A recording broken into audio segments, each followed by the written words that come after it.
I promise you, my fellow students, you will not be able to forget this day. That is because today, on our last energy class of this batch, we are hosting such an exalted Vaishnavi who is a very dear disciple of Srila Prabhupada, our founder Acharya.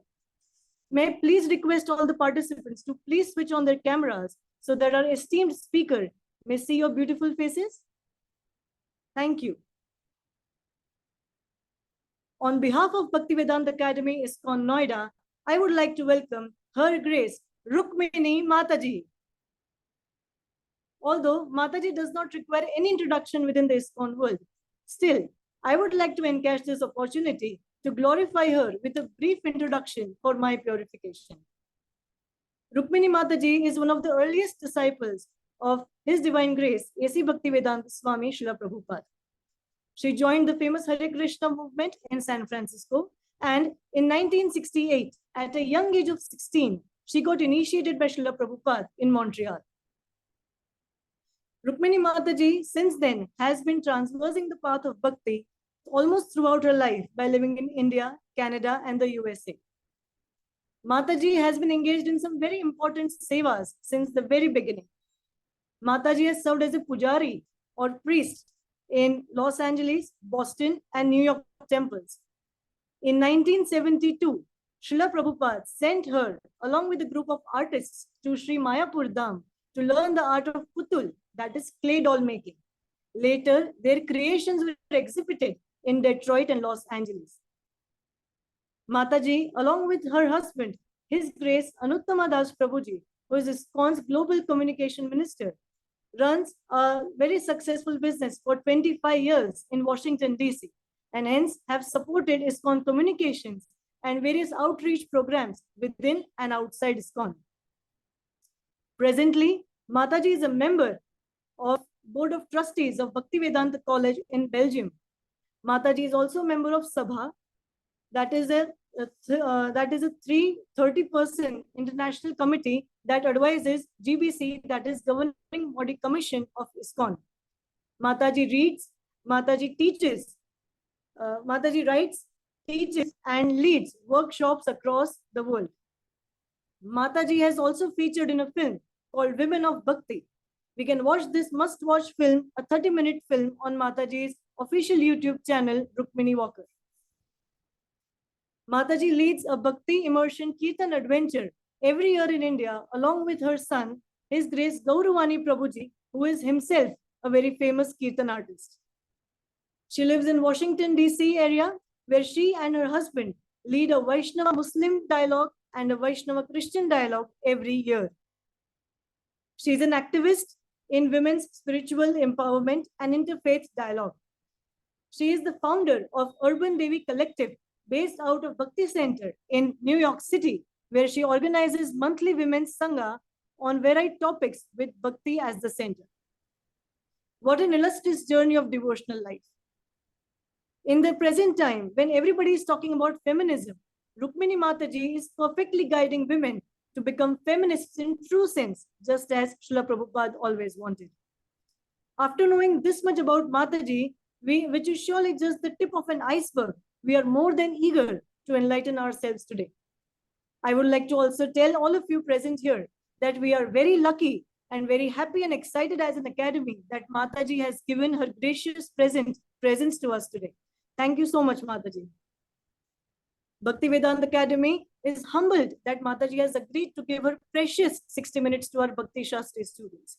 So let's all learn how this marvelous lady transformed her life as she speaks in this fortnight's energy class on the topic, Count Your Blessings. Over to you, Mataji. Thank you so much for this very kind and generous introduction.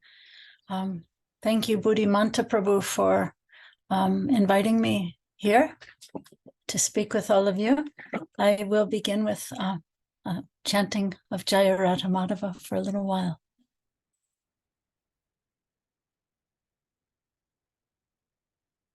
Jaya Radha Madhava Kunja Bihari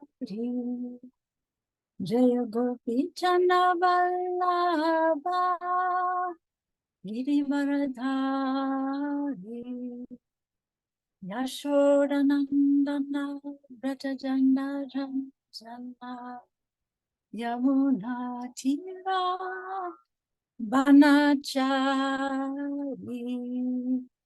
Hare Krishna Krishna Krishna Hare Hare Hare Rama Rama Rama Hare Hare.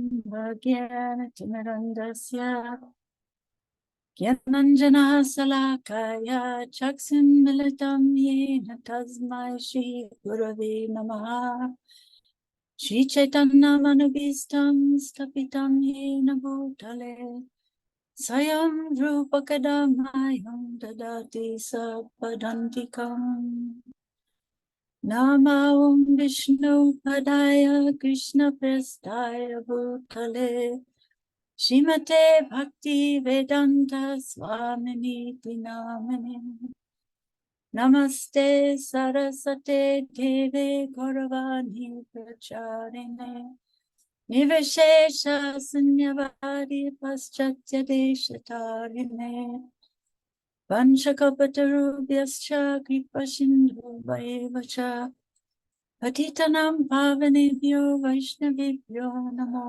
Namaha Jai Shri Krishna Chaitanya Prabhu Nityananda Shri Advaita Gadadhar Shivasari Gaura Bhakta Vrinda Hare Krishna Krishna Krishna Hare Hare Hare Rama Rama Rama Hare Hare.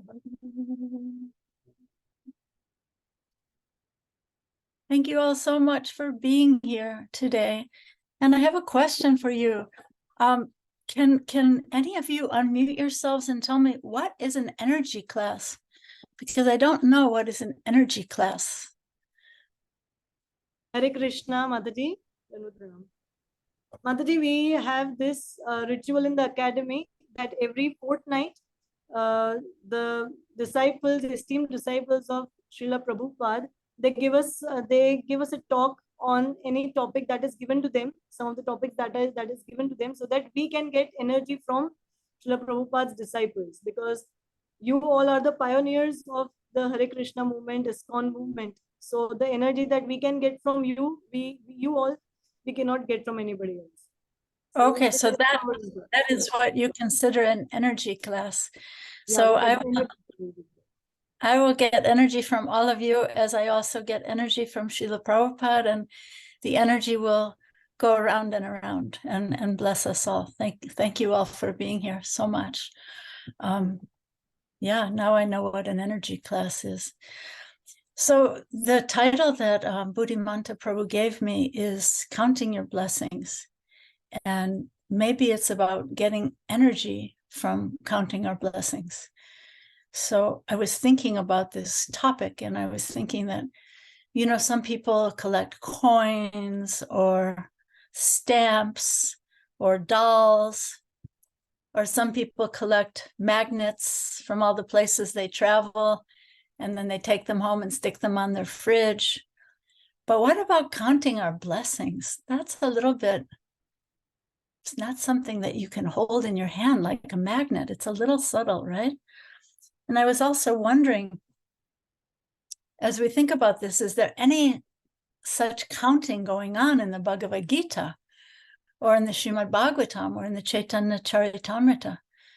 So I was thinking that in Bhagavad Gita, verses 8 through 11, this is the very center of Bhagavad Gita.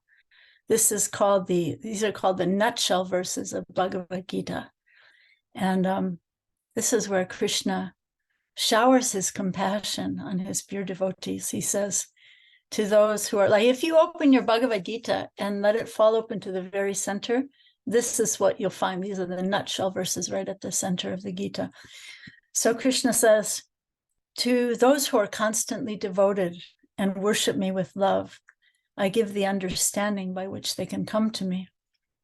out of compassion for them, I, dwelling in their hearts, destroy with the shining lamp of knowledge the darkness born of ignorance.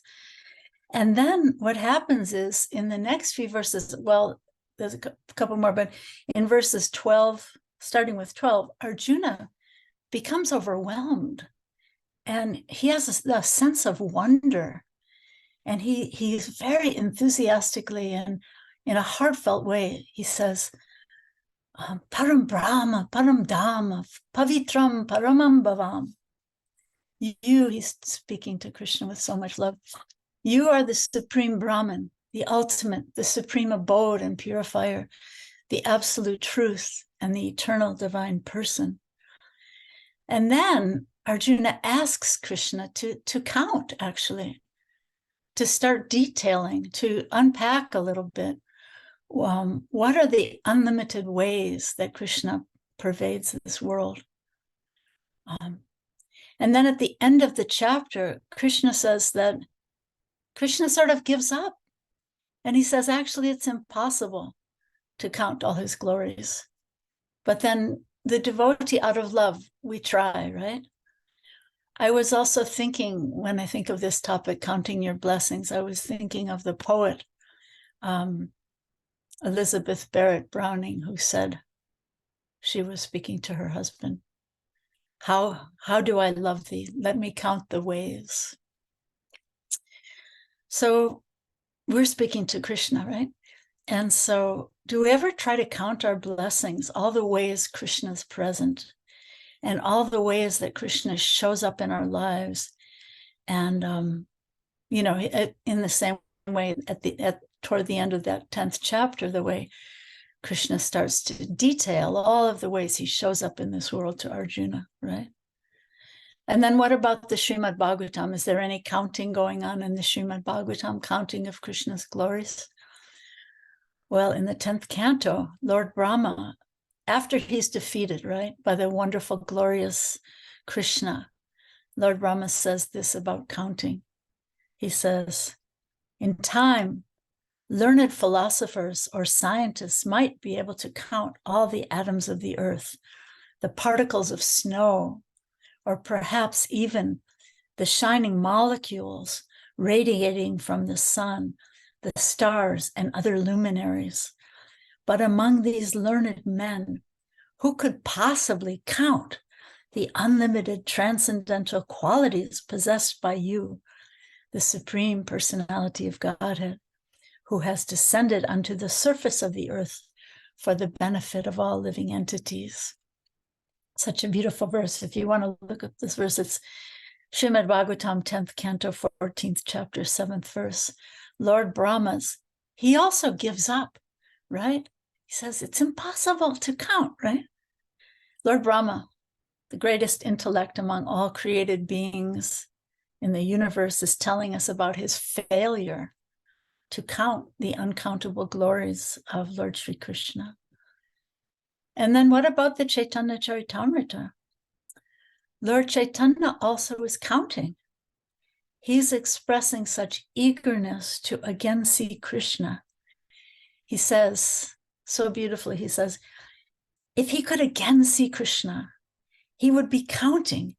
He would be worshiping those seconds, moments, and hours with flower garlands and pulp of sandalwood, and he would decorate them with all kinds of jewels and ornaments.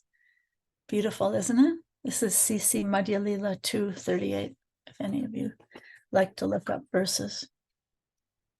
And I wanted to share a really beautiful poem by my very dear god sister Narayani about counting her japa beads in a very beautiful way, as though they are mogra flowers. I'll read you the poem, but I want to explain it a little bit first. And she's meditating on counting these japa beads, little mogra flowers, giving them to Radha and asking Radha to give them to Krishna. So listen to this beautiful poem. She says, in the garden of my heart, I pick round mogra flowers one by one, putting them in my basket, giving them to Radha to make Krishna's garland. Each flower is one bead of Hare Krishna's mantra, When the garland is finished, I will see Krishna and be with him, one by one, patiently picking, be satisfied with his service for Radha. Each bead becomes a pearl-like stone that I throw in front of me, making a bridge like Hanuman did. But my bridge is taking me home to Krishna. Now so many beads, flowers are showering down on me. My basket is too small. I make myself into a basket to catch all the mercy falling from above. I'm still picking the flowers, but they've changed into your aspiring servants. I pick them and give them to Radha, who makes a garland for you. Isn't that beautiful?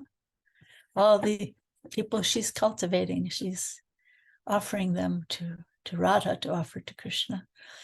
So I'd like to say that whatever we count, that's where our heart is.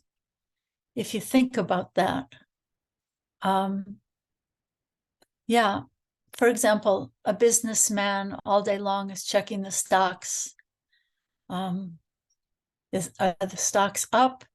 He's happy. If stocks are down, he's worried.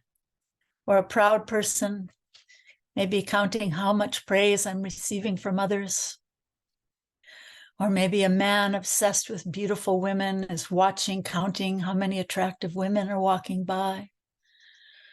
Or maybe an athlete, how many goals I've met, how many trophies, blue ribbons, gold medals I've accumulated. And it said that when someone is financially invested, have you heard this before? When someone is financially invested, they want to see a return on their money, right? But when someone is emotionally invested, they want to contribute something. They want to give something. So on this path of bhakti, we want to invest our emotional intelligence, the intelligence of our hearts, in counting the blessings of Krishna or counting the glories of Krishna.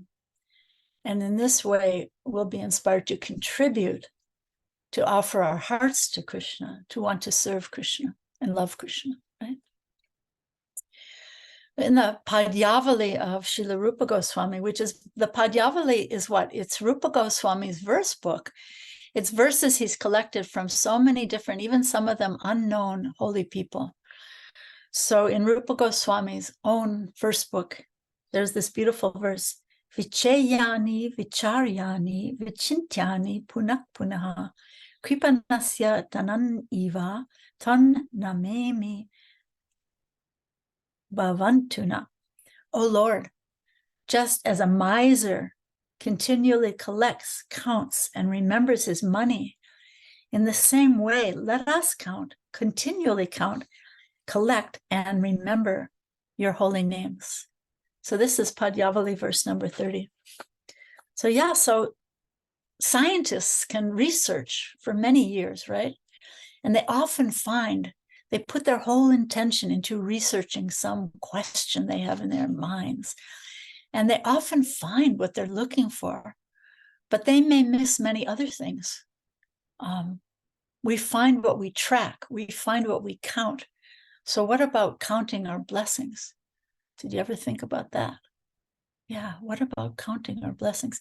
Maybe we try to count our blessings that we're aware of, but what about unseen blessings that are on their way? How can we even count them except by our trust in Krishna, that he is sending unseen blessings to us that we don't even know about in so many unseen ways? So Anuttama Prabhu and I were recently at the Bhaktivedanta Manor, and they have something very beautiful there called the School of Bhakti. And I'd like to say that what is the School of Bhakti? Actually, the School of Bhakti is actually the school of gratitude. It's the school of loving reciprocation for all the blessings Krishna sends that we can't even count, right? So they have a sign in the manor, in the hallway there. So when you go from the temple room to the shoe room, you walk through the hall, they have a sign that says, live in gratitude, give in compassion. And I was so struck by that. It's so beautiful, isn't it? You like that sign? It's really nice. So I was thinking, can we learn to turn to each person? We're supposed to be personalists, right? So counting Krishna's blessings, they come in the form of people in our lives also, right? So maybe can we turn to each person as the most sacred person on earth, to each moment as the most sacred moment on earth that's ever been given to me? And because this moment will never happen again, right? And because two moments are never alike. So this moment I'm in right now, how sacred is it? It will never come again. And does this kind of wake us up a little bit more and help us to kind of breathe and be aware of Krishna's presence in our lives? So yeah, I'm talking about blessings that we see and blessings that we don't see, right? So many we don't see. So Srila Prabhupada says, unless you become a lover of God, you can't see God. Otherwise, he's always there. Sadaiva hridayeshu. Sadaiva means always. It's not that he's only in the temple. He's always everywhere. Did you ever think when you're chanting your japa that Krishna's standing right here in this room, or he's listening to me chanting these mantras? Am I aware that he's right here listening to me? So I think when we're counting our blessings, we're humble, we're awake, and we're living as an observer of all the glories of Krishna that are all around us. And on the other hand, when we forget, when we close our eyes, we become proud and we only see our shadow selves, right? Like when we turn our back on the sun, Krishna Surya Sama Maya Haya Andhakar, then we're facing a big shadow, my shadow self. A British man, the Archbishop of Canterbury, once said that thankfulness is a type of soil, a type of dirt, that and in that type of dirt, pride doesn't grow very easily. Isn't that beautiful? Pride doesn't grow very easily in our hearts when we're grateful or thankful. And Srila Prabhupada was such a radical personalist. He exemplified this humble kind of grateful consciousness of always counting his blessings. So I want to read from you. Srila Prabhupada once wrote this beautiful letter to a group of his disciples. He said, "You are doing so much for fulfilling the desire of my spiritual master. So you are indirectly the representative of my Guru Maharaj. He has been helping me in this manner by sending so many young boys and girls.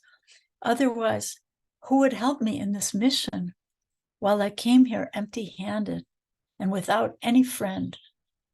I can only pray to Krishna to take care of you. Otherwise, I cannot repay you for your service in this mission." So nice, huh? So it's really, doesn't it remind you of what Krishna said to the gopis, that he couldn't repay their selfless love? But it's just Prabhupada's beautiful reciprocation, Krishna's beautiful reciprocation. So selfless love, I would say it reverberates. Selfless love creates more selfless love. And it creates an attitude that I want to love more. I want to give more. And selfless love, we're talking about counting, right? But I would say selfless love it's uncountable.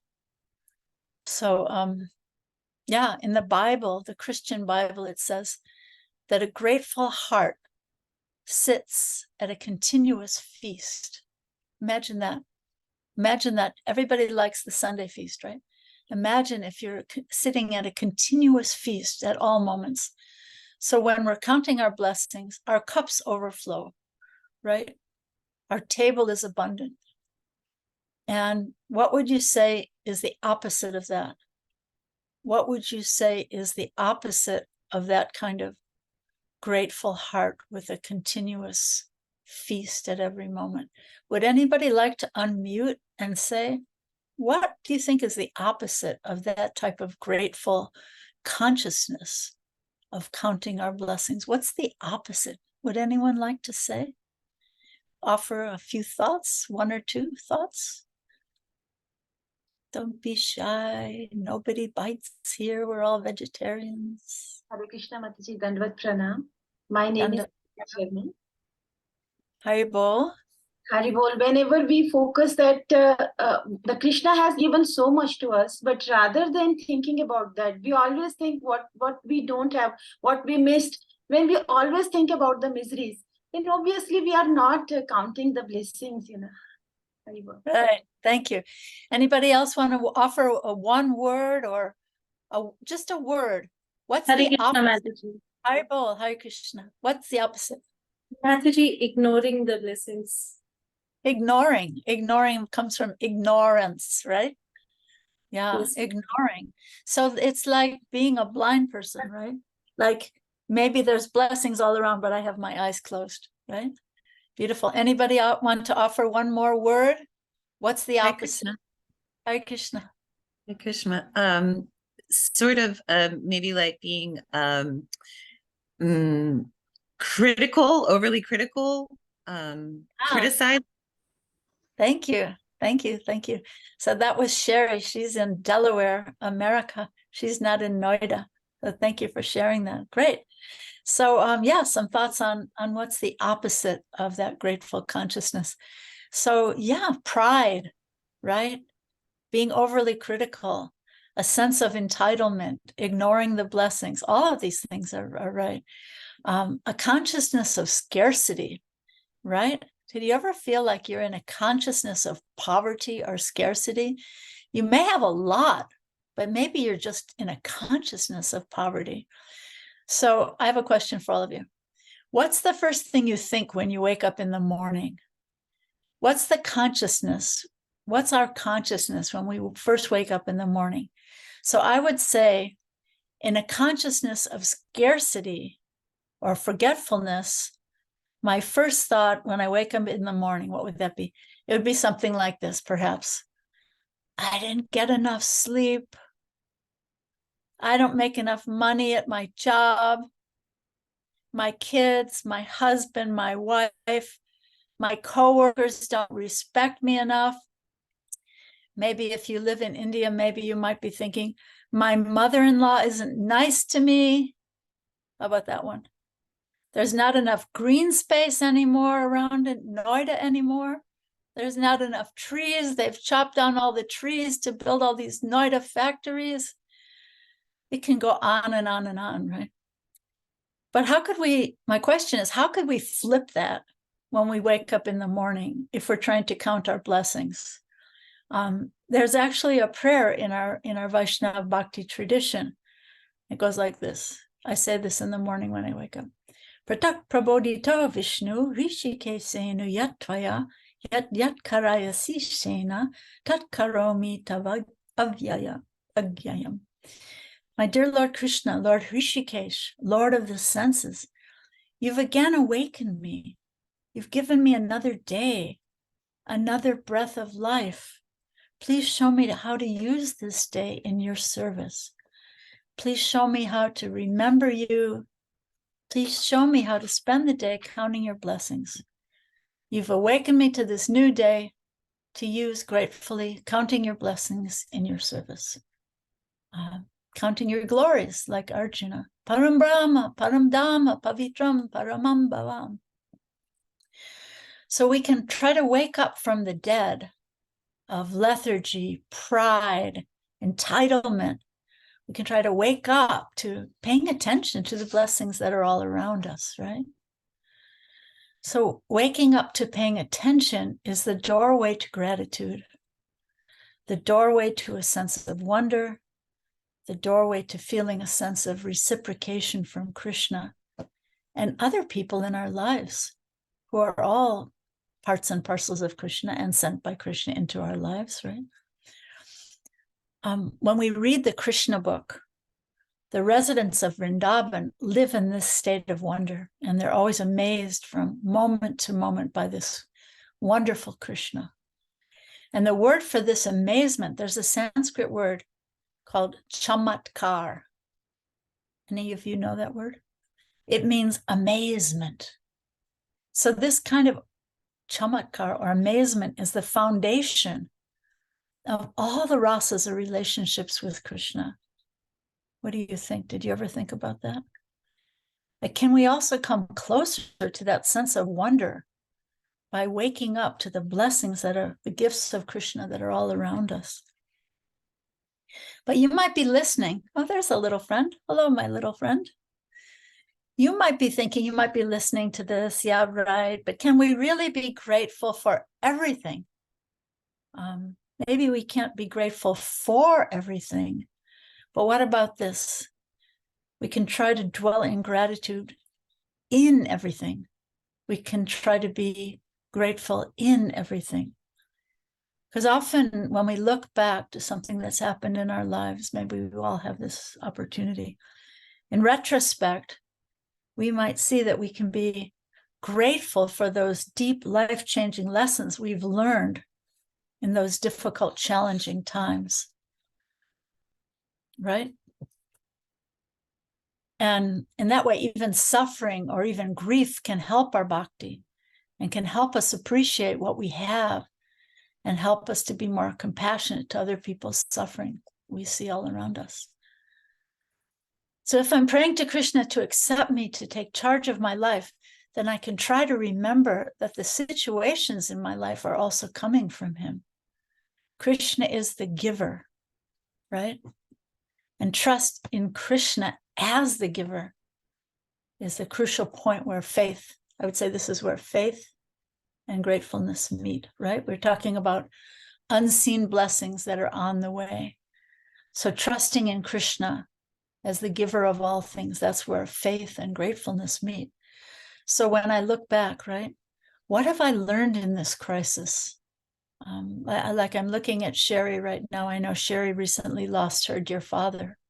Yeah. So Sherry might be able to think right now after this great loss, what have I learned in this crisis, in this ordeal that I perhaps maybe couldn't have even learned in another way, right? When we live simply, consciously, that's an important key to not losing sight of the blessings that are right in front of our eyes. But when we're busy trying to accumulate more and more and better, and we can lose sight of what's right in front of us and within us as blessings. But if we're living in appreciation, counting our blessings, we can live appreciating things we don't have. How about this? Appreciate the things you don't have rather than having things that we can't appreciate, right? What if you have like 100 saris in your closet and you don't even like them, you know? Maybe it's better to appreciate a beautiful sari on someone else that you don't have rather than having a bunch of saris that you don't even appreciate, right? How about that? So there's a story of the great learned person Socrates, that he liked to go to the market and he liked to look around. And his students asked him why he was doing that, because he was very frugal and he never bought anything practically. So his students didn't understand why he liked to go to the market. And you know what he said? It's so funny. He said, because I like to see all the things I don't need. Isn't that a good consciousness? Yeah. So that reminds me, you know, we all went through COVID, the worst influenza that our world maybe has ever seen, at least in our memories. So many people died, so many dear devotees died also.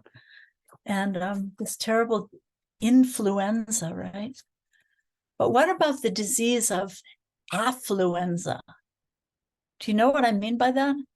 Being too affluent, having too much stuff, being too greedy, having so many things, we can't count them all, right? Right? We're talking about counting our blessings, right?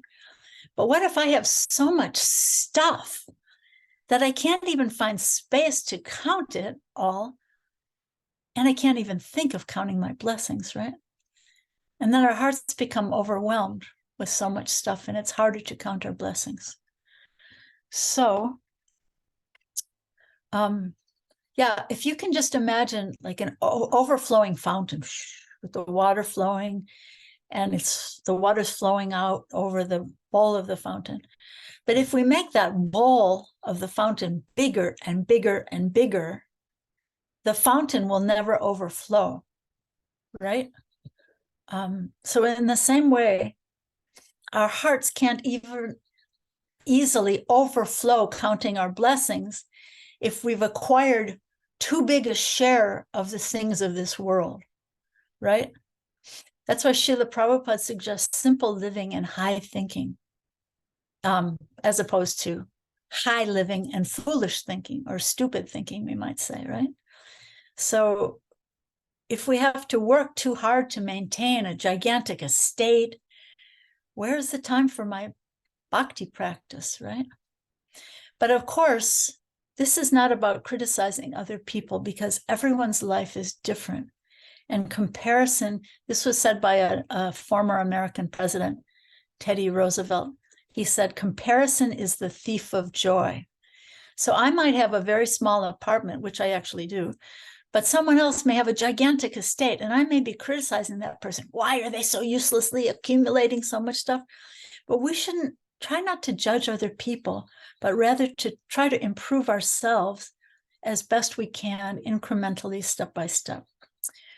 So yeah, it's not that we have to live in impoverished lives like Sudama Brahman, but living simply in an authentic, simple way that's possible for me helps me become more aware of all the blessings that are coming to me and enriching my life. Just like Ishopanishad says, accept what's necessary for yourself and not more, knowing well to whom all things actually belong. So remember I mentioned the school of bhakti that they have at Bhaktivedanta Manor? So, and I mentioned that it's a school of gratitude, actually. So that's gratitude is the school. What do you learn in the school of gratitude? We learn love. And just like in a regular school, you get degrees, right? You might get a bachelor's or a master's or a PhD. So in the school of bhakti, or in the school of gratitude, the only degree we receive in that school are degrees of aliveness, becoming alive. And by gratitude, we actually wake up from being like walking dead people, like zombies. And counting our blessings fertilizes our hearts and wakes us up to grow more and better and more luxuriantly, right? So just like a seed, if you have a seed, in order to grow, it has to have soft and fertile ground, right? And gratitude makes the ground of the soil of our hearts fertile. Gratitude fertilizes our hearts, and it enables that seed of bhakti to grow. And when we expect something, when we think we deserve, when we want something different from what we're getting from Krishna, that's a symptom of being ungrateful. So just to summarize here, whatever we try to count or collect will be what's most important in our lives. So can we try to count the blessings we receive each day from Krishna? Is it even possible to count the unlimited glories of Krishna? If we try with our 2 hands to count the blessings that Krishna is giving us with his 10 hands, we will be so unable. So, yeah. And being unable to count them, we will be amazed, like Lord Brahma was amazed at Krishna's unprecedented greatness. So I want to close with a little meditation on some great devotees we all know in our tradition who teach us how to count our blessings in 4 different ways. Okay? So, first of all, to look back like Kunti Devi, thanking Krishna for all the times he saved me, right? To look back like Kunti Devi. What about to look ahead like Prahlad Maharaj, trusting Krishna? What's going to happen in the future, trusting Krishna? And then to look within like Dhruva Maharaj and finding Krishna. And then like Srila Prabhupada, to look around and see how we can try to serve Krishna. So thank you all so much. And what would you count as important here? Or what is a reflection? Or maybe you have some questions. Thank you so much. Thank you so much, Mataji, for such an amazing energy class. I'm sure that all of us have been enlightened and we have so much to take away from this lecture. Thank you so much once again on behalf of everybody. Mataji, the devotees might have some questions which we can send to you via Zoom chat. Will it be fine to answer the questions? Sure. Or maybe a reflection. Someone might like to reflect back Sure. something that was important to them, something that they counted as important. Did I look in the chat or you'll be reading them?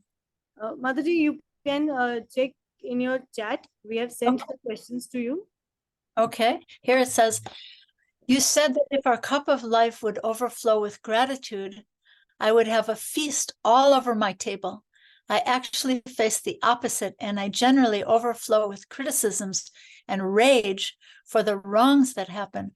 How can I reverse that? Yes, great question.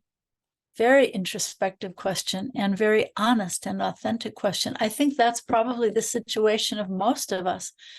We're always looking at what's wrong. What did someone say to offend me?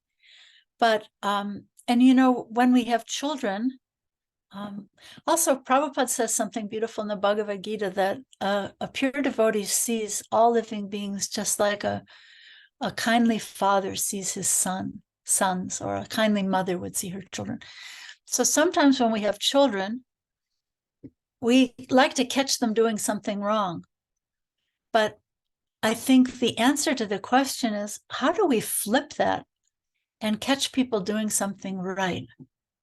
You know, like maybe there's someone we've had some particular tension with, and you see them doing something a little bit kind, out of the ordinary or out of character, you could say. I just really wanted to appreciate you and thank you for picking up that paper plate that was on the floor outside the temple. Thank you so much, you know, for all those little things that maybe someone does that we don't notice. Or maybe somebody's been cooking the Raj Bhog offering in the temple for 25 years and nobody even says anything to her or to him until the sabji is burnt or she put salt instead of sugar in something. But to appreciate, you know, I just wanted to thank you so much for cooking the Raj Bhog offering at this temple for so many years. Or thank you so much for smiling at me yesterday. And I don't know why you were smiling, but it made me feel so happy. Or to catch your kids doing something right. Everyone thrives by gratitude. And so when we can flip our consciousness of criticizing and rage at seeing everything that's wrong in my life, I'll tell you what, it's Krishna magic. And it works on your husband, your partner. It works on your kids. It works on your professors. If you're in the university, it works on your boss. It works on your coworkers. You know, like maybe you work in an office and maybe you know somebody in that office drinks coffee every day. Maybe you don't drink coffee. But what if you go to the coffee machine and get them coffee and say, I just wanted to bring you this coffee because I know you like to drink coffee every day. And I'm so grateful to have your presence here in our office. Or any kind of thoughtful thing. But mostly what I'm talking about is catching people doing it right, catching people doing it right instead of jumping on their back for doing something wrong. And it goes for ourselves too. Like, oh, you just chanted inattentively. You're just never going to get it together. But like, try to hear the sincerity of our own voice chanting the holy name encourage ourselves and encourage others. I hope that's helpful. What else? Are there other questions or reflections? Try to encourage ourselves and try to encourage others, because it's the opposite is so debilitating, and this is so nourishing. What do you think? Okay, here's more questions. I often become very defensive when I receive critical feedback. I kind of snap. Later on, I feel bad about snapping. How should I take feedback with gratitude? Yeah, another great question. So I would say when you hear some feedback, take a deep breath and don't try to respond right away. And yeah, take a deep breath and maybe take a moment to think of Krishna, to pray to Krishna, and maybe someone is accusing you of something. Maybe it's something you didn't even do. And you could say something like, what is it that makes you feel that way about me? And ask them to unpack maybe what they saw. And then you can also respond by appreciating them, like saying, I'm so grateful to you because you're so kind to me to help me learn to do it better, you know, instead of like, but it's really hard when we have new people in the temple and everyone is kind of barking at them. Don't stick out your feet and don't do this and don't turn your back to Prabhupada and don't turn your back to the deities. And, you know, it's really, really hard. So best with new people, with old people, with ourselves, better to catch people doing it right and say, you know, you can gently say, you know, let's stand over here. And if we can breathe and be a little bit more conscious, take a pause and not have an immediate snap of a response, I think we'll be more in a place of wisdom. Because when we snap a response, often we will regret it later, right? But better to take a pause. And you know, we've all done this. We're all guilty of this with our kids, with other people. And, you know, who do you think you are telling me what to? No, that doesn't help at all. But what helps is when we can stop and pause and take a deep breath and appreciate, you know, say, thank you so much. I really, really needed that because I need to improve my devotional service to Krishna. So I'm so grateful to you.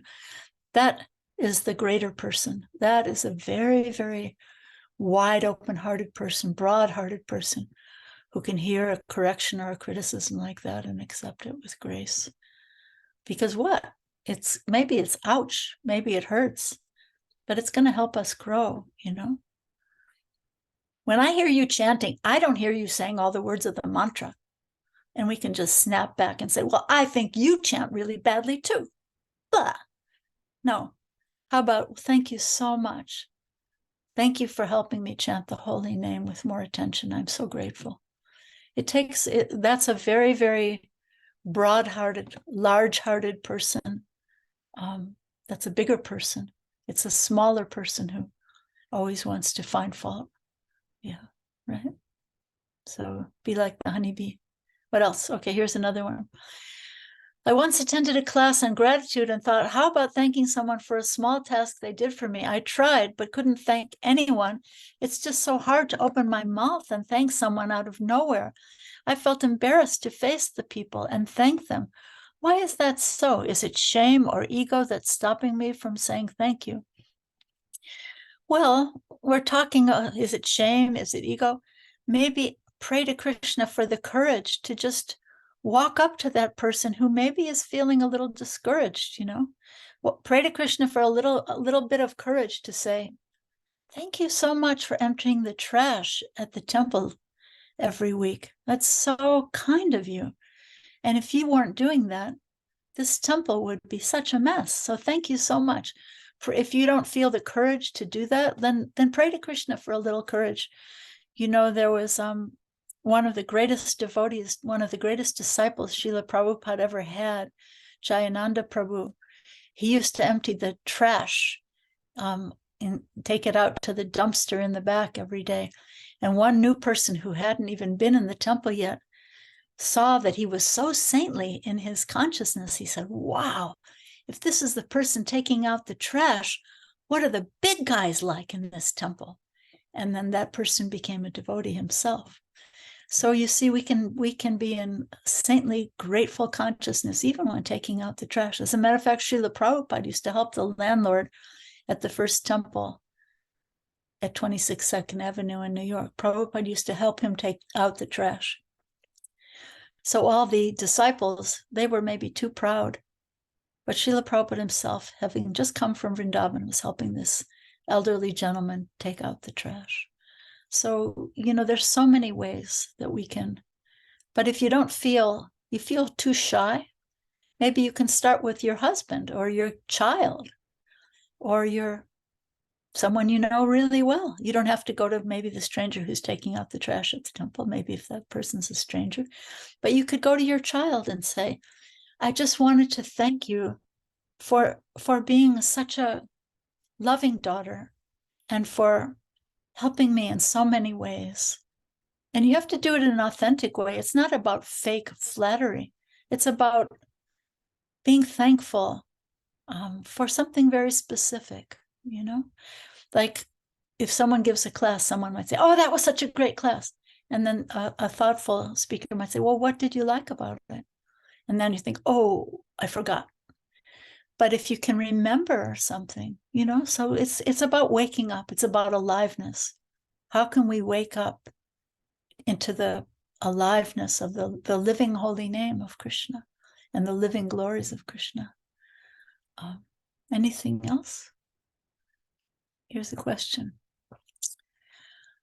Mataji, you talked about the morning prayers you perform. Generally, when I wake up, I count the day-to-day tasks, chores, my to-do list, and how much time I need to do what. How can I develop my consciousness to count the blessings in the morning? So just make it, just like we have so many rituals, we do RT, we do so many rituals, make it a ritual. Write yourself a note. You can put it on your bed. Tomorrow morning when I wake up, I'm going to stop before charging into my to-do list. I'm going to stop and take a deep breath and thank Krishna for giving me another day, right? He didn't have to. Some people pass away in their sleep. So Krishna didn't need to give us another day. So thank you for giving me another breath of life. And then you can say, please help me use this day in consciousness of you, counting all the blessings I receive from you. So that's a ritual we could institute in our lives. Write yourself a note, and then it will become your practice. Whatever we practice becomes a part of us, right? So that's a very, very good practice too. Before jumping up and, yelling at the kids, you're late, whatever. No, stop, take a deep breath. Thank you, Krishna, for giving me another day. How can I use this day in your service? I think that's a good ritual to institute. What else? Any other? Personal question. How did you raise your son to become such a nice devotee? Any personal advice on how we can make our kids the future leaders of ISKCON? Well, I would honestly, can I be honest here? I'll honestly say that Gauravani was a most difficult child, and he would always do the opposite of what anyone ever asked him to do or thought he should do. He was a very difficult child. And I think really the answer is our children will love whatever we love. And even though they may seem very rebellious in their teenage years, they do. Maybe somebody mute. They do tend to circle back when they're in their 20s or so to love what you taught them to love. I'll give you an example. Like maybe if you want your child to learn to play the piano, but you don't particularly like piano music or any music or kirtan yourself, then they're not going to really like it if they didn't see that love for kirtan or that love for music in their own house. So generally, have you ever heard this before? That bhakti is caught more than it's taught. It's caught more than it's taught. So we may be like shaking our finger at our child. Oh, you should do this and you should do that and you should chant japa. Usually that's very counterproductive. And especially, I often see that, I think I should close this chat so I can see your faces. I often see that when devotees have kids, when that are a little older, when the people come to Krishna consciousness and they're trying to kind of pressure the children into chanting japa or doing all those things, it's most often counterproductive.